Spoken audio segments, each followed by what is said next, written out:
વાવની પેટા ચૂંટણી, જ્યારથી પેટા ચૂંટણીની તારીખો જાહેર થઈ ત્યારથી મતદાન પૂરું થયું ત્યાં સુધી એ બેઠક ચર્ચામાં રહી. ચર્ચામાં રહેવાનું કારણ એ બેઠક ઉપર ઊભા રહેલા ઉમેદવારો અને તેની સાથે સાથે તેના સમર્થનમાં આવેલા એ રાજકીય પક્ષોના નેતાના કારણે. ત્યારે ફરી એક વખત આ ચર્ચાઓ શરૂ થઈ છે. વાવ વિધાનસભા વિસ્તાર અને બનાસકાંઠાની અંદર એ ચર્ચાઓએ ફરી એક વખત જોર પકડ્યું છે. બનાસકાંઠાની અંદર માંગીલાલનો એક સામાજિક કાર્યક્રમ હતો. માંગીલાલ પરિવાર એ બનાસકાંઠાની અંદર એ ચૌધરી સમાજ હોય કે અન્ય કોઈ સમાજ હોય, દરેક સમાજ માટે સામાજિક સેવા અને રાજકીય ક્ષેત્રે ખૂબ મોટું નામ છે તેમનું. અને તેમના જ કાર્યક્રમની અંદર ભારતીય જનતા પાર્ટી, કોંગ્રેસ અને દિગ્ગજ નેતાઓ ઉપસ્થિત રહ્યા હતા. અને આ જ કાર્યક્રમની અંદર શંકર ચૌધરી અને માવજી ચૌધરી પણ ઉપસ્થિત હતા. માવજી ચૌધરી અને શંકર ચૌધરી આમ તો વિધાનસભાની ચૂંટણીના પ્રચાર દરમિયાન, ચૂંટણી પત્યા બાદ પણ બંને એકબીજાની સામે આરોપ પ્રત્યારોપ લગાવવામાં કોઈ ક્ષણ બાકી નથી રાખી. બંને પક્ષે એકબીજાની સામે આરોપો લાગ્યા, બંને સ્ટેજ ઉપરથી સભા દરમિયાન એકબીજાની સામે જવાબો પણ આપ્યા. પરંતુ જ્યારે આ એક સામાજિક કાર્યક્રમ હતો અને એ જ સામાજિક કાર્યક્રમની અંદર બંને નેતાઓ એ સામસામે એકબીજાને હાથ પણ મિલાવ્યા અને વિધાનસભાના અધ્યક્ષતાની હોવાના કારણે શંકર ચૌધરીની ગરિમાને ધ્યાને રાખીને માવજી ચૌધરી જ્યારે શંકર ચૌધરી સ્ટેજ ઉપર પહોંચ્યા ત્યારે તેઓ પણ ઊભા થયા. તેમને બે હાથ જોડીને વંદન પણ કર્યા અને સાથે સાથે જ્યારે શંકર ચૌધરીએ માવજી ચૌધરી નજીક પહોંચ્યા ત્યારે બંને એકબીજાની સાથે હાથ પણ મિલાવ્યો. રાજનીતિની અંદર આ કોઈ નવું વાત નથી. અનેક વખત આ પ્રકારની ઘટનાઓ બને છે કે સામાજિક મંચ જ્યારે મળ્યું હોય ત્યારે બંને પક્ષના નેતાઓ એક સાથે બેઠા હોય છે, બંને પક્ષના નેતાઓ એકબીજાની સાથે હાથ પણ મિલાવે છે, એકબીજાની સાથે ચર્ચાઓ પણ કરે છે. પરંતુ આ બંને નેતાઓ એટલા માટે ચર્ચામાં છે અને આ ચર્ચા એટલા માટે હું કરી રહ્યો છું કે આ બંને નેતાએ વિધાનસભાની પેટા ચૂંટણીની અંદર એકબીજાની ઉપર જે આરોપો લગાવ્યા હતા એ આરોપો બાદ બંને એકબીજાની સામસામે થઈ ચૂક્યા હતા. માવજી ચૌધરી એક સમય હતો કે જ્યારે વિધાનસભાની પેટા ચૂંટણીની અંદર તેમની સામે શંકર ચૌધરીએ પ્રચાર માટે ઉતર્યા હતા ત્યારે માવજી ચૌધરીએ કહ્યું હતું કે જરૂર પડશે તો આગામી સમયની અંદર બનાસ ડેરીની ચૂંટણીની અંદર પણ તેઓ ઝંપલાવશે.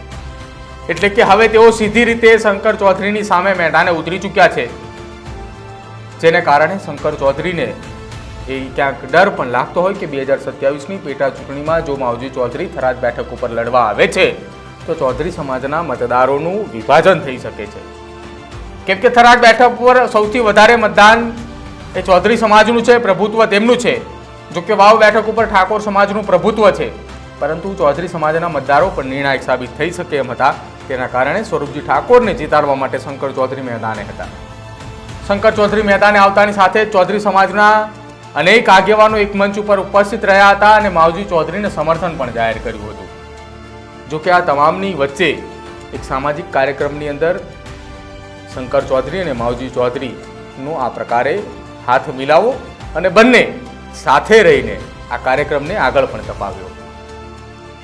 શંકર ચૌધરી અને માવજી ચૌધરીનો આ વિવાદ એ આ પેટા ચૂંટણી દરમિયાન સામે આવ્યો. પેટા ચૂંટણીની અંદર વિવાદ એટલા માટે સામે આવ્યો હતો કે માવજી ચૌધરીએ પેટા ચૂંટણી માટે ભારતીય જનતા પાર્ટી તરફથી સેન્સ પ્રક્રિયા દરમિયાન પોતાની દાવેદારી નોંધાવી હતી અને આગલી રાતે કે જ્યારે ફોર્મ ભરવાની આગલી રાત હતી તે દિવસે માવજી ચૌધરીને એમ પણ કહેવામાં આવ્યું હતું કે માવજીભાઈ તમારે ફોર્મ ભરવાનું છે. જો કે ભારતીય જનતા પાર્ટીએ ન માત્ર માવજીભાઈ પરંતુ તેમના જે નક્કી કરેલા 7થી 8 જેટલા ઉમેદવાર હતા તમામ લોકોને ફોર્મ ભરવા માટેનું કહ્યું હતું અને મેન્ડેટ કોઈ એક વ્યક્તિને આપવામાં આવશે આ પ્રકારની વાત જે છે તે કરવામાં આવી હતી. અને છેલ્લી ઘડીએ મેન્ડેટ સ્વરૂપજી ઠાકોરને આપવામાં આવ્યું હતું. જોકે માવજી ચૌધરી એટલા માટે ચર્ચામાં રહ્યા કે માવજી ચૌધરીએ કોઈને કાનો કાન ખબર ના પડે તે રીતે ભારતીય જનતા પાર્ટીની સાથે સાથે અપક્ષની અંદર પણ પોતાનું ફોર્મ ભર્યું હતું. આ ફોર્મ ભરતાની સાથે જ માવજી ચૌધરીને જોકે ભારતીય જનતા પાર્ટીએ પક્ષમાંથી સસ્પેન્ડ પણ કર્યા હતા અને જ્યારે પક્ષમાંથી સસ્પેન્ડ કર્યા હતા ત્યારબાદ માવજી ચૌધરીએ ખુલીને સામે આવ્યા હતા અને આ દરમિયાન તેમણે શંકર ચૌધરી અને ભારતીય જનતા પાર્ટી ઉપર આકરા પ્રહાર પણ કર્યા. પરંતુ પેલી કહેવત આ સમયે એટલા માટે યાદ આવે છે કે રાજનીતિની અંદર એ કોઈ કોઈનો કાયમી મિત્ર નથી ને કોઈ કોઈનો કાયમી દુશ્મન નથી. આ દ્રશ્યો જે આપ જોઈ રહ્યા છો એ દ્રશ્યો ઉપરથી એ સાબિત થાય છે.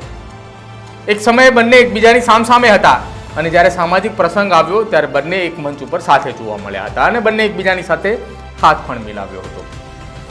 આ ઘટનાથી બનાસકાંઠા અને વાવના આસપાસના વિસ્તારોની અંદર તમામ લોકો એ વિચારતા રહી ગયા કે જે બંને નેતાઓ એકબીજાની સામે પડીને ખુલીને વાતચીત કરતા હતા, ખુલીને બોલતા હતા, એ જ નેતાઓ હવે એક મંચ ઉપર બધા સાથે સાથે ચર્ચાઓ કરી રહ્યા છે.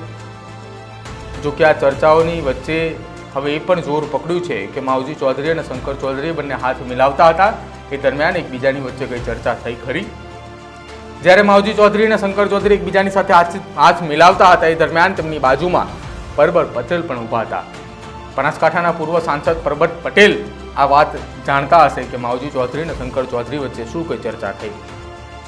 જો આપણે ખ્યાલ હોય કે આ બંને નેતાઓ વચ્ચે શું ચર્ચા થઈ, બંને નેતાઓ એકબીજાની સામે ઊભા હતા, એકબીજાની સામે પ્રચાર કરી રહ્યા હતા, એકબીજાની સામે આરોપ પ્રત્યારોપ લગાવી રહ્યા હતા, પરંતુ સામાજિક પ્રસંગ દરમિયાન બંને સાથે રહીને ચર્ચાઓ કરી રહ્યા હતા, બંને સાથે રહીને હાથ પણ મિલાવી રહ્યા હતા.